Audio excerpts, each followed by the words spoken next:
શકે, જેની ઉજળી પરંપરા હોય, જેના ઉજળા સંસ્કાર હોય અને જેના લોહીના ગુણ હોય. બાકી લોહીનો ન હોય, કોઈનો ન હોય, એની પાસે કોઈથી બેહોય નહીં, એની હારે મિત્રતા ન કરવી, રાકા પાસે બેહાય નહીં. કાક બાપુ એમ કહેતા, હો કાયર હારા, એક નબળો ઓહાણી નહીં હારો. તમે સારું કામ કરવાનું વિચારते કે નો થાય, એમાં ખવાઈ બહુ જાય. તારું કુટુંબ ખાઈ ગયું ખવાઈ જાય, બીજું શું ખવાઈ જવાનું હતું એમાં. હા, એટલા માટે એવાની પાસે બેહવું, એવા વિચારો રાખવા. અત્યારે બે ધારાઓ આલે છે આપણે ત્યાં. એક પ્રજા એવી છે, દીકરી દીકરાઓ જેને એમ છે કે મારે મારા પરિવાર માટે કંઈ કરવું છે, નામ રોશન કરવું છે, ભણવું છે, આગળ આવવું છે, સંસ્કાર સાચવવા, ધર્મ માટે સાધુ સંતો મંદિરો, આ બધી એક ધારા એવી છે. ધોળા પાવડર ઊંઘવાન, કોકને નડવાન, સ્ટન્ટ કરવાન, મોટરસાઇકલો ઉલાડવાન, એવાય છે. એવામાં આટીમાં ન આવી જાય. એટલા માટે કારણ કે સારું કરવું ને, સારું કોઈ પણ એની હારાની અસર બહુ ઓછી થાય. કોઈ પણ હારું કરી કથાઓ બધું જરૂરી, આપણે કથાઓ છે, ડાયરાઓ છે, ભજનો, પણ ગમે એટલું બોલે એની અસર થાય ખરી, પણ ઓછી. ખરાબની અસર બહુ થઈ જાય.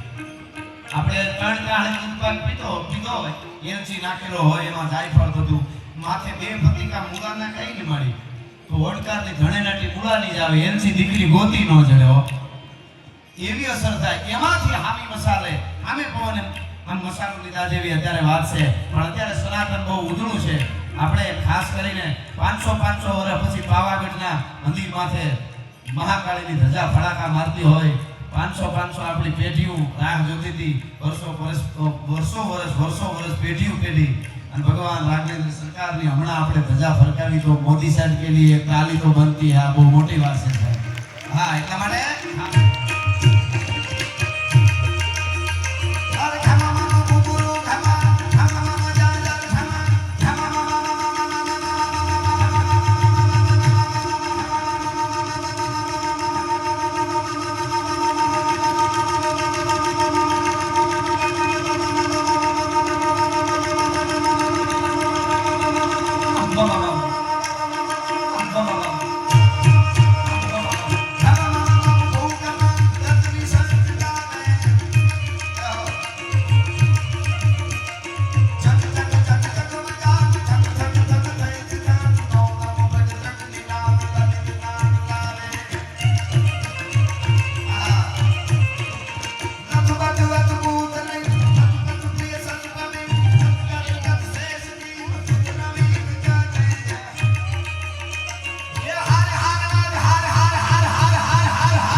દાદા સોમનાથ સુધી આપણો નાદ ફૂગે અને પાકિસ્તાન સુધી પડકારો ફૂગે, એવા વાઇબ્રેશનો આવવા જોઈએ. આ સનાતનનો માંડવો છે.